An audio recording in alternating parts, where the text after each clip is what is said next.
This Friday, May 26th, is the 75th birthday of the queen of mystique herself, Stevie Nicks. Longtime famous vocalist for Fleetwood Mac and a solo artist, and one of the biggest artists, especially female artists, in rock and roll history. The first woman to be inducted twice into the Rock and Roll Hall of Fame. She was inducted first as a member of Fleetwood Mac in 1998 and then as a solo artist in 2019. It's very exciting. To celebrate her 75th birthday, we are going to count down our 5 favorite Stevie Nicks songs. They could be solo songs, they could be collaborations, they could be Fleetwood Mac songs that she sang lead on. So let's hit it with number 5, Luke. I am going to give you my number 5 song, and that is a collaboration with Tom Petty. Stop Dragging My Heart Around. I love this. Released on the first Stevie Nicks solo record. Also released as a solo single for Tom Petty. Really, really love this song. I think the collaboration is great, and I love how when the story of the recording, she heard the song and said, I want that song, and like kind of said to Tom Petty, you got to give that to me. And Tom's like, no, I want this song because it's really good. And they split it with each other. Stevie Nicks, honorary heartbreaker. No other woman was. That's my number 5 pick. Yeah, song written by Petty and Mike Campbell as guitarist, and the rest of the Heartbreakers play on it. Besides the bass player, the bass was done by Duck Dunn of Booker T and the Oh, OGs. yeah. Oh, really? Yeah. No way, That's I didn't know that. Awesome. Oh, that's so Interesting. exciting to know that. Yes, sir. My Awesome number fact. 5 is the same song. Oh! Here we First go. overlap of the night.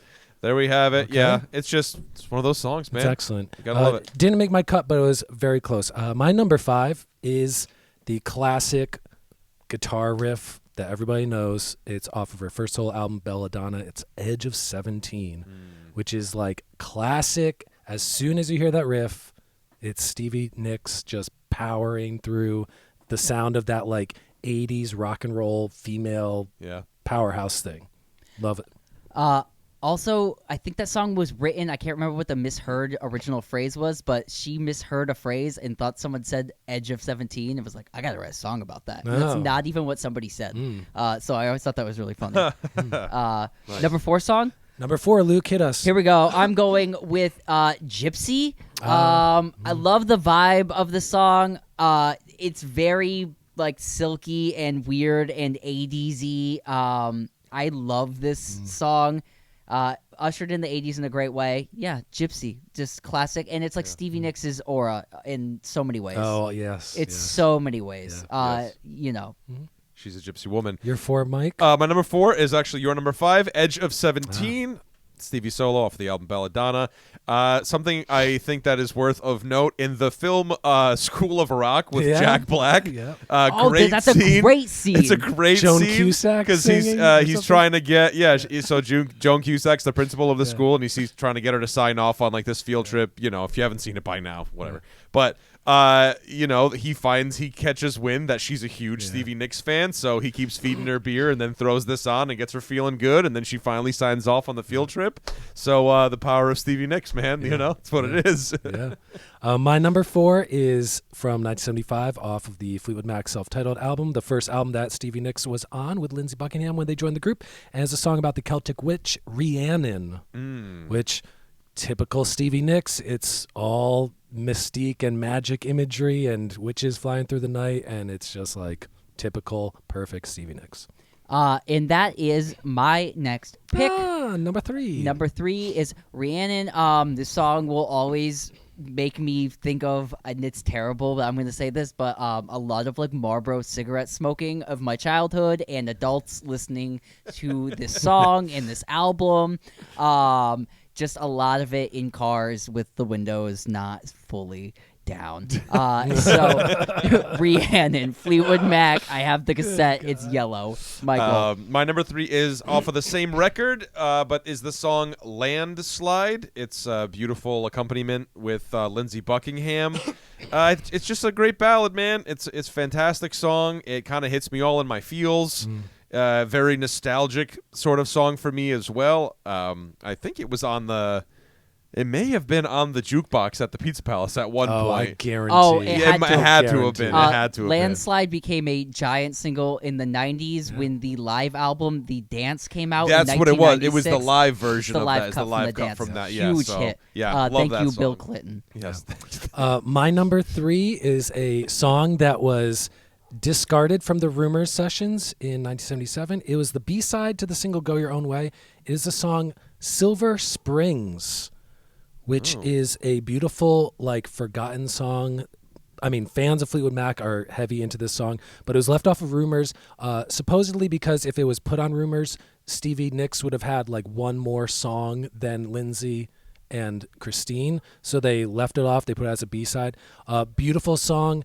Especially check out the dance version from 1997. The video where they're singing, and this is mid-90s where they were not into performing with each other, and Stevie Nicks is scream singing the words, "You'll never get away from the sound of the woman that loves you," while like sideways looking at Lindsey Buckingham like, "You motherfucker owe your career to this voice that's powering you off the stage right now."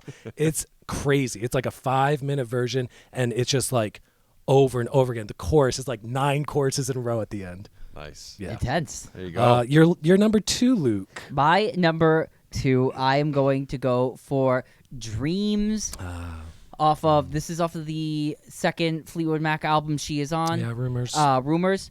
And this song was introduced to me by a girl I was dating, and she was like, "This song's awesome," and I was like, "Is it?" And then she put it on, and I was like, "The song is awesome." And that's when I first really started listening to Fleetwood Mac.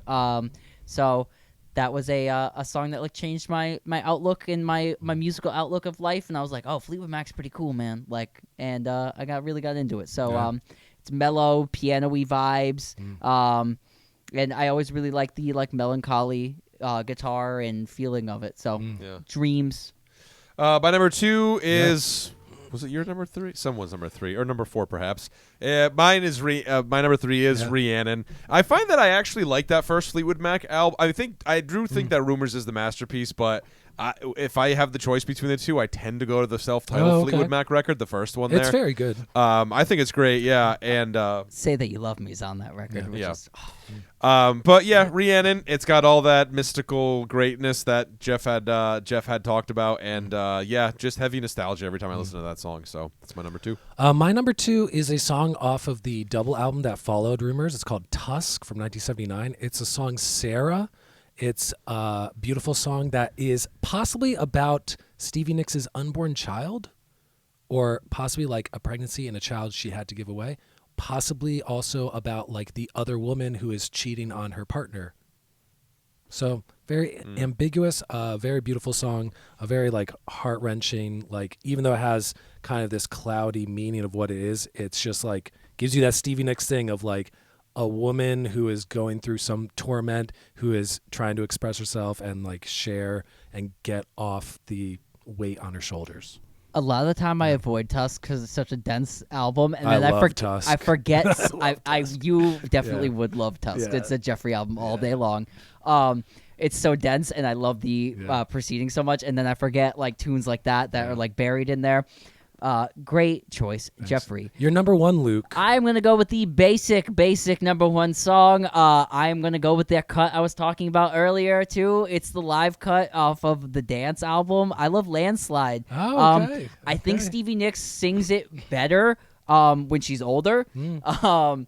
In the live version, she adds some like melodic stuff to the ends of the phrases that are just like essential for me, and I really, really like this song. It hits me in all the feels, and I've loved it since I was a little kid. I used to listen to it with my mother. So great tune.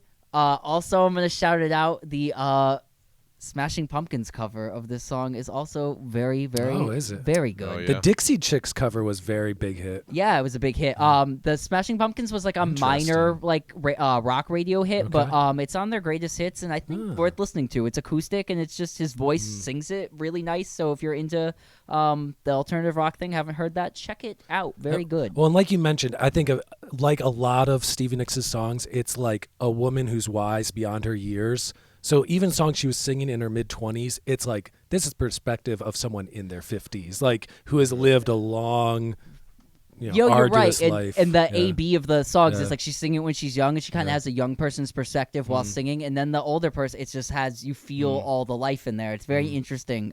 So that's a good Yeah. observation. What's your number one, Mike? My number one is Dreams. Classic. It is, man. It's the second track off of the album Rumors, and for me, it's like you have the first song, Secondhand News, but really, where it kind of things kick into gear is like when Dreams comes on, and it's just like, and here's the mood, like.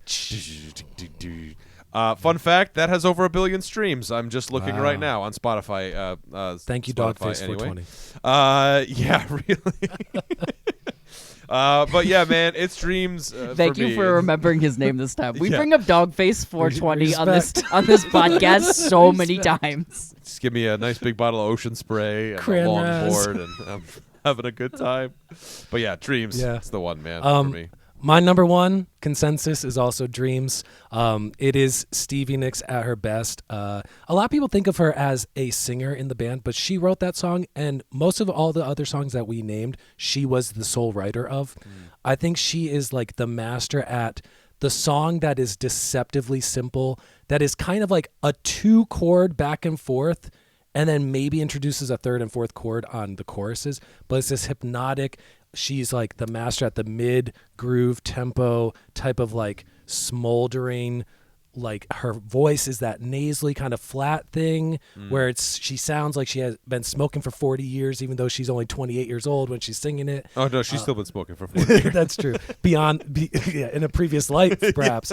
And it's just the way she sings is that like kind of flat thing, and then when it breaks a couple times and she goes big, it's like she really lets out the emotions. In all these songs we named, she like kind of has it like the song's in her pocket, and then she like lets the dove out a couple times. Yeah, she's the best, man. I used to be very like anti Stevie Nicks because I didn't enjoy the like how everything has that kind of sound. But she's really grown on me, and she is a like iconic voice, iconic presence, iconic musician. Like you put on a Stevie Nicks song if she's featured on Fleetwood Mac or solo stuff, and within 5 seconds of her singing, you go, oh yeah, Stevie Nicks. Yeah. And that's, I think, like the number one quality for a good singer is to be instantly recognizable.